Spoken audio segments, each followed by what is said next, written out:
Hello, my dear students. How are you? I hope all will be good. Then today, I welcome to my detailed study channel, and we will solve question number 3, exercise 11A, class 8 mathematics. बस students, last videos में I tell you how solve the direct inverse proportional, या ये कहें कि direct inverse variables को मैंने आपको concept में समझाया था, पहले इंट्रोडक्शन कराया था कि उसे कैसे सोल्व करते हैं। दो क्वेश्चंस भी मैंने 11A के आपको सोल्व कराए हैं। तो क्वेश्चन नंबर 3 के साथ चलिए अब चलते हैं इस जर्नी पर। वेरी सिंपल और इजी ट्रिक से मैं आपको समझाऊंगी, और हाँ, रिव्यू जरूर दीजिएगा। I am waiting for your feedback. Okay, तो क्वेश्चन नंबर 3 का स्टडी कर लेते हैं हम। Fill in the blanks with the following tables by a suitable number X and Y directly. तो देखिए, मैंने जो आपको इंट्रोडक्शन वीडियोस में जो समझाया था उसका फिर हमें यहाँ यूज करना है, तो this is not useless. Okay, तो कहाँ और कैसे यूज होगा, सबसे पहले मैं आपको ये समझाती हूँ। This intro video we study this formula. अब हमें ये तो अच्छे से आइडेंटिफाई हो गया है कि हमें डायरेक्ट वेरिएशन क्या होता है। ठीक है, अब हमने क्वेश्चन 2 में फिर कांस्टेंट भी फाइंड आउट किए थे। अब हमें वैल्यूज फाइंड आउट करनी है कि अगर हम ये हमें टेबल जो है ब्लैंक दी गई है, कहीं से नंबर से यहाँ डिजिट्स यहाँ छूटी हुई हैं, तो फिर हम उसको कैसे फिल करेंगे। यही फॉर्मूला यूज होना है गाइस। जो इंट्रोडक्शन वीडियो में आपको कराया गया था वही चीजें repeat again and again use होनी है। तो यहाँ से हमें इसके अकॉर्डिंग इस क्वेश्चन को सोल्व करना है। ठीक है, तो सोल्यूशन करते हैं। Let's see. Fill in the blanks with the following tables with a suitable number. ये जो ब्लैंक स्पेस हमें दिख रहा है, यहाँ पर हमें सुटेबल नंबर फिल करना है, और इसकी हमें कोई टेंशन नहीं है कि हमें डायरेक्ट इनडायरेक्ट या इनवर्स हमें पता लगाना है, क्योंकि इसने कहा है if X and Y directly वाली में है, ये सिचुएशन में है, ये हमें पहले से ही दिया गया है। ठीक है, तो एक्स अपॉन वाई, हमने अभी फॉर्मूला क्या रीड किया था, एक्स अपॉन वाई, तो उसी को लिख देते हैं। एक्स देखिए 2 है और वाई है 3। ये कॉन्स्टेंट वैल्यू है, ये क्या है, इसका के है। अब इसी के सिमिलर हमने अदर बॉक्स को रखना है, तो हमारा दूसरा बॉक्स है 4, एंड यहाँ पे कोई वैल्यू है जो कि हमें फाइंड करनी है, तो उसे हम लेट कर लेते हैं। ए लेट कर लीजिए, कुछ भी लेट कर लीजिए आप। तो इसको अब हम क्रॉस मल्टीप्लाई कर देंगे, तो ये आ जाएगा 2a is equal to 12, and a is equal to 12 divide by 2, we will get 6। तो यहाँ पर क्या वैल्यू आ गई है, 6। ठीक है, अदर बॉक्स पे चलते हैं। एक्स वाई हमारा क्या है, एक्स वाई यानी इसका जो के है कॉन्स्टेंट वैल्यू है वो 2/3। इसी के सिमिलर में अब हमने ये रखना है, ये वाला बॉक्स। तो यहाँ पे हमें ब्लैंक दिया गया है, तो ये इसको हम ए मान लेते हैं, ए, और नीचे हम लिख देंगे 12। तो देखिए, ये इसी के सिमिलर हमने सारे बॉक्स रखने हैं। अब इसका क्रॉस मल्टीप्लीकेशन कर लेते हैं, तो ये आ जाएगा 3a is equal to 24, then a is equal to 24 divide by 3, we will get 8। तो हमें क्या मिल गया, 8, वो हम यहाँ पर पुट कर देंगे।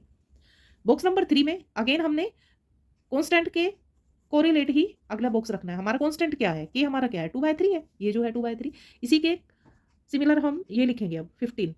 ठीक है, 15 वाला बॉक्स जो है, इसमें y 15 है, लेकिन यहाँ जो x होना चाहिए था वो हमें नहीं दिया गया, वो हमने फाइंड करना है। तो आप a लेट कर लीजिए, इसको हम क्रॉस मल्टीप्लाई के अकॉर्डिंग करेंगे। 3a is equal to 30, then a is equal to 30 and divide by 2 divide by 3, ये 3 इधर आकर डिवाइड करेगा, तो ये हो गया 10। तो वी विल गेट 10, तो यहाँ हम लिखेंगे 10। अब देखिए 12, तो इसका एक्स वाई वही है हमारा, 2/3 इज इक्वल टू 12, और यहाँ ब्लैंक दिया गया है वाई के स्पेस पे, तो वाई के स्पेस पे हमने ए लगा दिया है।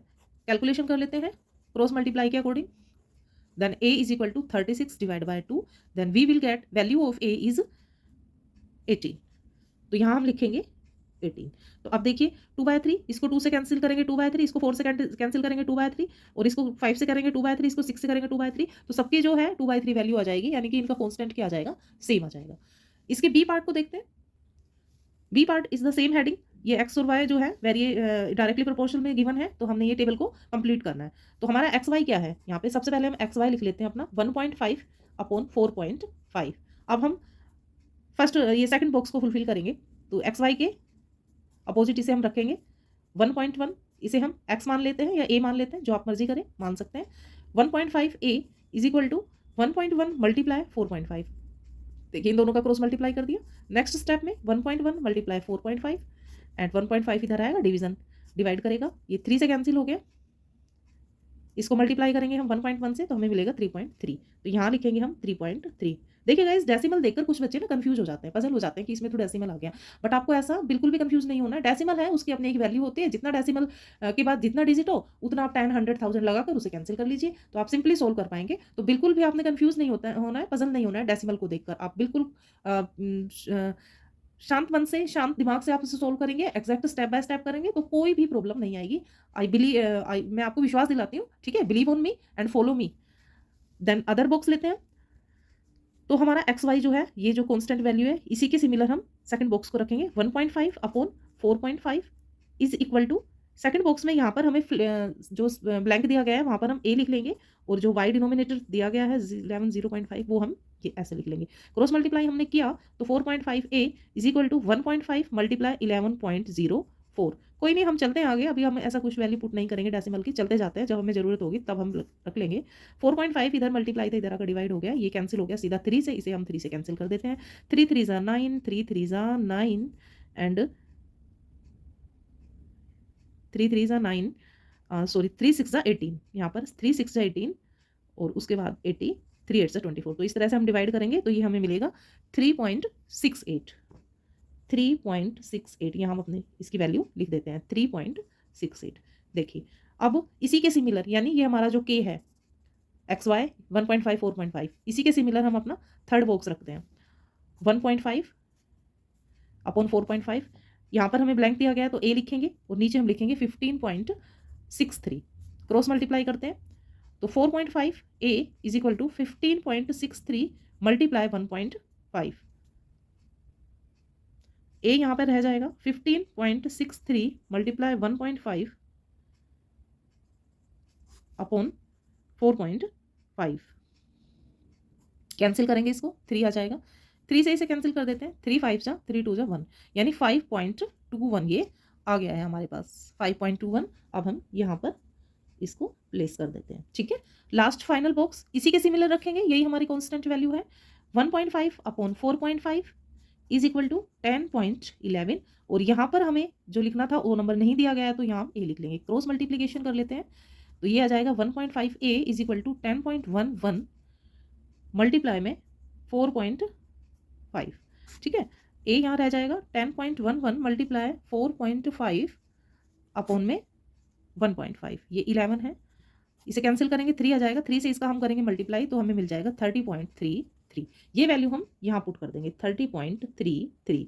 देखिए अब हम अगर इसे कैलकुलेट करते हैं तो सबकी वैल्यू 1.3 आएगी, ये सॉरी 1/3 आएगी, इसे कैंसिल करेंगे 1/3 जो कि फर्स्ट है हमारा कॉन्स्टेंट, और हम आ जाते हैं इधर 3.68 और ये 11.04, इसे भी हम कैंसिल करेंगे तो ये भी हमारे पास 1/3 की फॉर्म में ही आएगा। तो इस तरह से हमने इस टेबल को कंप्लीट कर लिया है।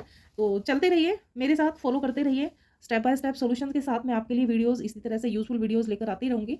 हाँ, अगर वीडियो पसंद आती है तो मैं आपसे उम्मीद कर सकती हूँ कि आप इसे लाइक सब्सक्राइब जरूर करेंगे, ये मुझे कहने की ज़रूरत नहीं है, मैं आपसे उम्मीद कर सकती हूँ इतना। अगर आपको समझ आता है तो आप कमेंट भी जरूर करेंगे, और अगर आपको कोई और चैप्टर का सोल्यूशन चाहिए तो आप बेझिझक मुझे कमेंट में लिख सकते हैं। I am always for you ready. Okay students, मिलते हैं नेक्स्ट वीडियो में नेक्स्ट क्वेश्चंस के साथ। तब तक अपनी पढ़ाई पर ध्यान दीजिए, मस्त रहिए, और हाँ, मैथ को ना इजी लाइफ में भी यूज़ कीजिए, तो आप हमें मैथ बिल्कुल भी बर्डन नहीं लगेगा, और हम इंटरेस्ट के साथ मैथ को पढ़ेंगे, और जितना इंटरेस्ट के साथ आप मैथ को पढ़ेंगे मैथ आपके लिए उतना ही ईजी होता चला जाएगा।